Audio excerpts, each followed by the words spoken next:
மருதாணி கொடி போல மவுசாக அவன் நடப்பா அண்ணன் நடையே மழை பெஞ்ச தர போல பதமாக தான் இருப்பா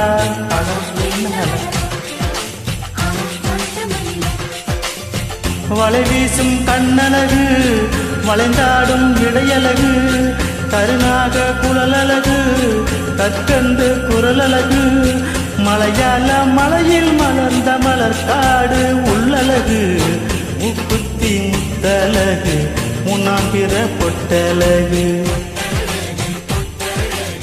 பொள்ளாச்சி மண்ணில் விளைஞ்ச நெல்லு மணி பல்லழகு